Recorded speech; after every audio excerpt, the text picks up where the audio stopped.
Whipple Family Misadventures Book 7, Mischief in Their Eyes, Chapter 3.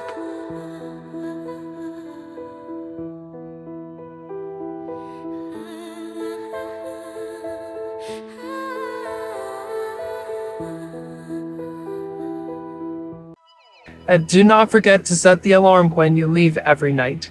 Tom finished as he glanced around the station, if trying to jog his memory for anything he might have forgotten. Anything else? Eric, the new guy who would be watching Green Hills while they were gone, helped both hands up like he was surrendering. Nope, I think you've covered everything. From her desk, Caitlin offered a reassuring smile, resting her chin in her palm. We got this. She said and made a gesture towards the door. Have fun and don't fall asleep. It was just that one time. Wade said in annoyance as Tom went into his own office. Eric watched him go. Is it always like this? He just wants to make sure the town is taken care of. I can imagine what he would be like as a dad. Wade didn't answer because he was very aware of what Tom was like as a father, as his son plus Silver and Shadow were currently outside in the car waiting for them so they could leave. Yeah. He finally said, only because he didn't know how else to answer that. Caitlin glanced in his direction, a pencil tucked behind her ear. Oh, sorry about this weekend and everything with Melissa's parents being here. She would have watched them, but... Don't worry about it. Wade said quickly, only because Eric could hear and he was the one person in the room who didn't know about the hedgehog-shaped secret in this town.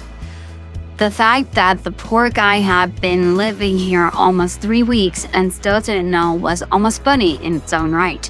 He still needed to be informed and they would tell him, but it wouldn't happen today. Come on, Tom, we gotta leave. Finally, Tom came back out of the office and shut the door behind him. Don't break anything and call if you need anything. He said, heading for the exit as Wade followed. When Tom offered to drive first, Wade was more than grateful to let him do it.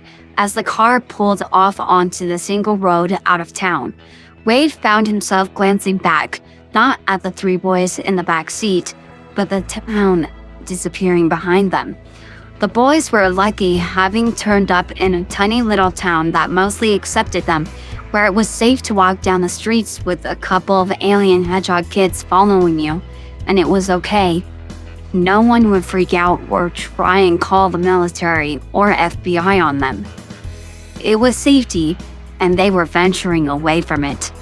They were hoping for the best, but Wade still couldn't help but worry about what could happen. I'm bored. This thing is going so slow. I could crawl faster. Wade exhaled slowly through his nose, scrolling through social media on his phone. It hasn't even been 20 minutes yet. I'm still bored. Managing not to roll his eyes, Wade looked at Tom. How did you survive a day and a half road trip with him? It was a bit difficult in spots. In the back seat, he could hear Sonic straining, like he is trying to get as close as possible to them without leaving his car seat. At least then I could get out and run sometimes. You don't know where we're going, and we don't need you getting lost.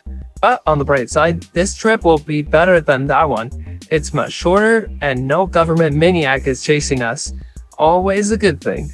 When that happened, did Sonic really fight robots and Spin Dash one? Silver asked, following by the sound of what was clearly him kicking his feet back and forth. He sure did. Yelling gave me a heart attack when it exploded. Without looking up from his phone, Wade could almost hear the hero worship in his son's voice. And Dad really fired his gun at that guy? Even though he had a huge killer machine and was evil and wanted to hurt everyone? Tom shot him a sideways look. He did. Almost gave me a heart attack. I thought he was going to kill you. Then there were a few moments of the boys talking softly to each other, of Sonic going over his adventure again for his captive audience. It felt peaceful, comfortable. When are we going to get there? Not for a while. That made all 3 boys sulk, like he had told them it would be several days until they arrived instead of just a few more hours. It's taking forever. Sonic's right. This is boring. Silver said, kicking his feet lazily. Wade realized he would have to do something, or it would be like this the entire way there. Then you've got to do something to entertain yourself. All 3 of you think of something that no one else in the car knows. He didn't know where he was going with that. It was the first thing he thought of. He heard Sonic make a humming noise like he was thinking. Like how you got divorced? Tom hit the brakes so hard, Wade felt his seatbelt lock up and his phone flew out of his hand and fell onto the floor of the car. Looking into the back seats, the blue hedgehog had a look on his face that suggested he had just realized that question was not a good one and that he just wandered out into a minefield. Both Silver and Shadow were watching with intense interest, not even bothering to hide their curiosity. Where did you hear that? When you and Mom were discussing it in the living room late one night? Wade slowly turned his head to spare Tom with a hard look. The sudden realization that he and Maddie spent time discussing him in his past, especially something that had happened over a decade ago, and that they had been talking about it recently, had to be because Sonic hadn't been in Green Hills with them for an entire year yet. Were you eavesdropping? So, you and Maddie talked about me a lot? Tom only met his eyes for a moment as he blushed so hard his ears turned red before he looked away. No, it's not. 1,000 replies came to mind. So many things Wade wanted to say, and yet he didn't want to say any of it in front of the boys, upsetting them even further. So he said nothing and just reached for the radio dial and turned on some music, effectively ending the conversation. No one said anything for almost 40 minutes as a very uncomfortable feeling overtook the car. At least until the boys needed to stop and get out, as they couldn't take them to rest stops. Slowly getting out himself to stretch, Wade stared blankly into the distance as the three of them trotted towards a patch of trees. Tom slowly came around the car. I'm so sorry. Do you and Maddie sit around and discuss me and my life on the regular? Wade asked, keeping his eyes on the trail the boys ran down. No, of course not. Wade turned his head slightly. Then how did Sonic know that? When did this conversation take place? It was a while ago, not long after Shadow showed up. It wasn't anything bad, just how you'd gone from divorced and single to being an adopted father, and how it happened really fast. And I guess I found that amazing, that transformation. You mean I went from a divorced loser going nowhere in life? There was a lot of pain in his words. He knew what other people thought of him. They had been whispering it behind his back for years. It didn't help that from time to time that he wondered if there was some truth to it. Maybe his biological father had left because of that. Maybe it was why he had gotten divorced. The rational part of him knew it wasn't, but it didn't mean he didn't think about it, or that it didn't hurt to learn someone he considered a close friend might have thought that way as well. No, I'm sorry. Wade, I don't think you're a divorced loser. I never have in the entire time I've known you. I'm sorry, we shouldn't have been talking about you behind your back. It was wrong. I don't think you're a divorced loser, and neither does Maddie, nor do those boys. Wade followed, mulling that over, trying to piece together if that was honest or just an attempt to soothe him. And then he realized he had told Shadow several times not to put his expectations on other people, and knew he would have to do the same in this situation, even when he was upset. Just because he had always been extremely hard on himself, always thinking the worst, didn't mean everyone else was doing the same. I'm so sorry Sonic said that. I accept your apology. I'm just a bit annoyed. I'm going to have to tell them about this or risk they might try and dig up information about her. Wade said bluntly. He was really worried they would do what happened with Charlie all over again. The last thing he needed was his ex-wife showing up to find out about his alien kids. Then it won't happen. Tom said, a firmness in his voice, and strode off, leaving him there. A minute later, Sonic came around the side of the car, moving a lot slower than normal, his usual energy and pep gone.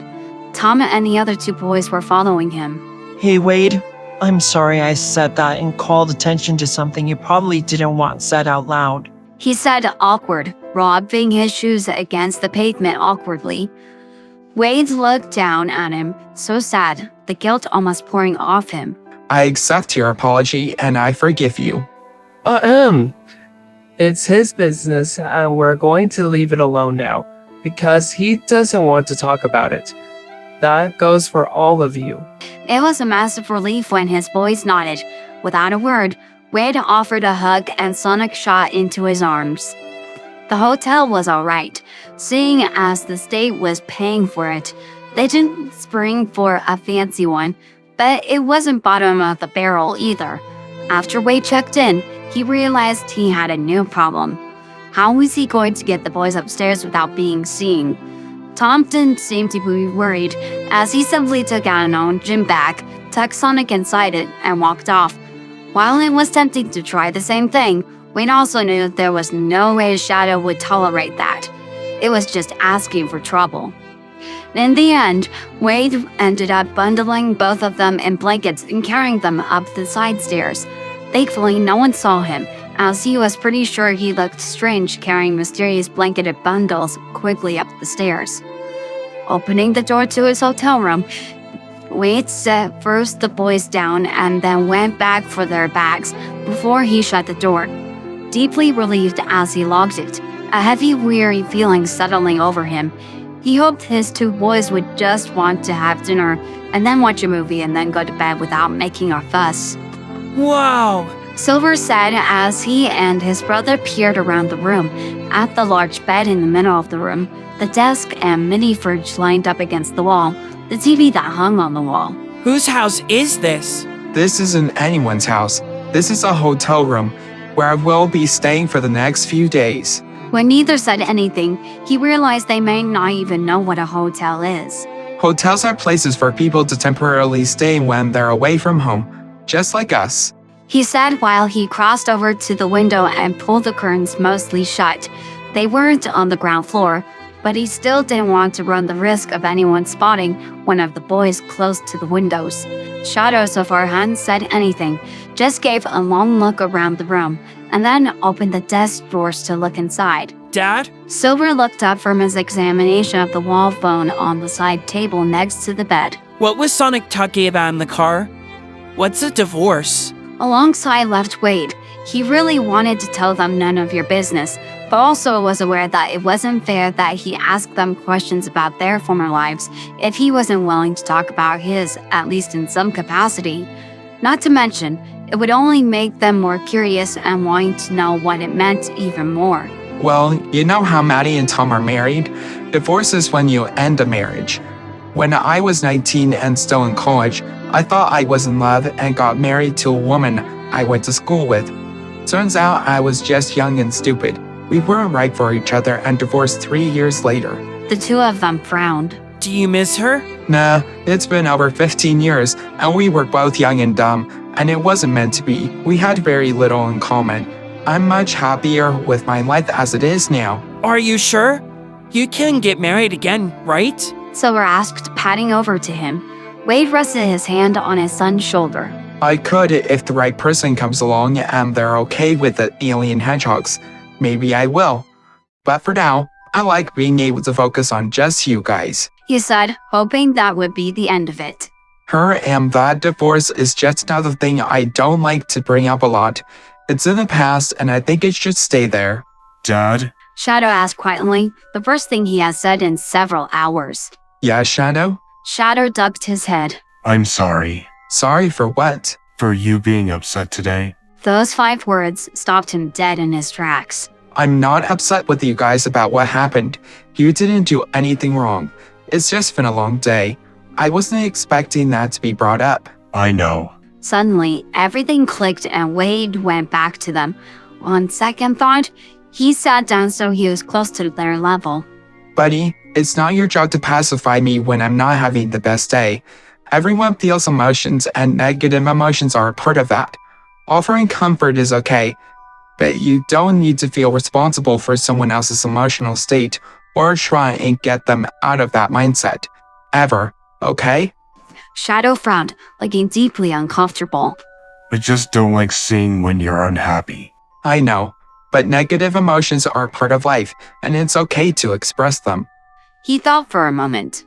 Did you ever experience that? When other people were in a bad mood and it upset or scared you? Especially the adults? The darker hedgehog nodded in the tiniest bit, tightly closing his eyes.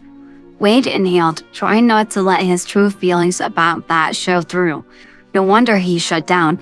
If he was just attempting to write it out in a frightened silence, hoping he would be forgotten about so nothing was directed at him. Well, I'm not going to do that. And even if I'm mad or upset or angry, even it is with you, I'm not going to use my emotions as weapons against you. I promise. He waited to see if Shadow wanted a hug, and when it was clear that he did, he held him tightly. You know why? Because I love you. He glanced towards Silver, who was watching. I love you both. Always. Shadow muttered something into his shirt. I didn't quite hear that. Why do you always say that? Well, because it's true, and also because being loved is really important. People need to know that they're loved and cared about, not just kids, but everyone. Sometimes the saddest people in the world are those who feel like no one loves or cares about them. And I don't want that to be you guys, ever. Everyone? Yep. Oh, then I love you too. Silver decided, his tone casual, and Shadow nodded in agreement. Those words hit Wade harder than a club to the back of the head. First came the surprise, followed by a warm, tender feeling. His eyes welled with tears. He had been telling them both that he loved them for over a month, and neither had ever said it back. It was maddening sometimes, but he also was aware that it would have to be on their terms, and if they wanted it. Shadow frowned. You made Dad even more upset. Oh, no. Wade wrapped his arms around both of them. It's happy tears. That makes me really happy. I promise it's okay. Thank you. I'm really glad to hear it, because I love you guys so much. More than chocolate?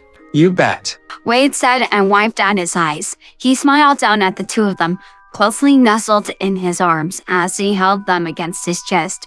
It was crazy how just a few minutes had completely changed everything, and he felt better than he had all day. It was incredible how having family members around helped it work out that way. I love you both so much. He said softly and kissed both of them on the top of their heads. He had to get them fed and then wound down for the evening as he needed to go to bed because of the state training that started at 7 a.m. the next morning. You guys hungry? We can order a pizza, and it'll be delivered right here to the hotel. We don't even have to go get it. Shadow let go of him, eyes wide. We can do that? Yeah, we can do that.